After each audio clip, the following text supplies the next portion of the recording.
it means that yes, the trial will proceed, and that will take off from where we left off, which is that the accused who have already started opening their defense will have to continue. They had already called about 7 or 9 witnesses, as far as I can recall, and therefore they want to continue. Why did they want to start again?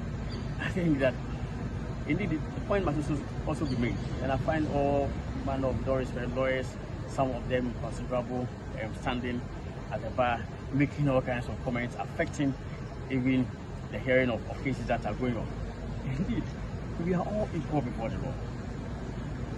If an ordinary person in another criminal matter, as have been witnessed already in other cases, can have his proceedings adopted, why not proceedings in these so-called high-profile cases?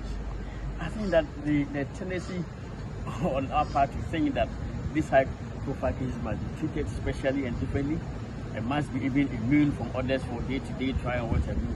I mean, it must stop. Well, it's actually dangerous for society. Accused person is an accused person subject to all the rules of criminal procedure. And indeed, I think that it is actually in the interest of society to have these so-called high-profile cases concluded early. Because by the conclusion or early conclusion of them, it said to work towards this particular aspect of the criminal process being made into law specific. Yes, I think that's something that already I've taken steps to doing. I've already initiated a bill for amendment of various parts of the Criminal Procedure Act of Ghana. The bill has already gone to the Judicial Council. The Judicial Council has considered it and has actually okayed it. And it makes provisions for adoption of evidence in clear terms by a trial court. It makes provision for reform of the jury system. It makes provision for a trial day-to-day, which is actually the norm. Indeed, it is only in this country where trial, especially in relation to financial offences, takes so long to conclude. I mean, it is just unheard of in England, America, and elsewhere that the trial regarding financial offences, which affect the taxpayers' purse, will take about 6 years to conclude. It cannot be. That trial will be concluded in no time. And I speak from experience. When I was in Paris in 2009, when your MPP was opposition, I conducted the very first criminal trial involving former ministers serving in the MPP before administration. The public versus Precious AJ, the former foreign minister. I was Precious AJ's counsel. And the trial lasted no more than 10 months. In those 10 months, the prosecution had called 17 witnesses. I cooperated with all the way. Court will take this position. No, I mean, that statement you made is wrong. There are many decisions of the High Court, the Supreme Court, and Court of Appeal actually directed adoption of proceedings in all matters. And if they refer the court to same, already they have on record which will direct that the High Court in criminal matters is mandated to adopt evidence.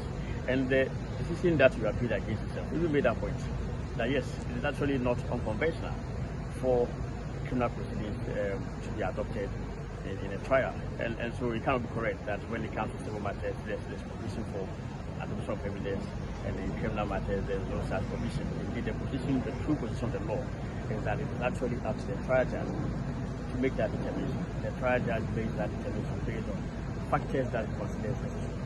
And if the parties are aggrieved by the exercise of that discretion, the parties are entitled to lodge an appeal, which we did.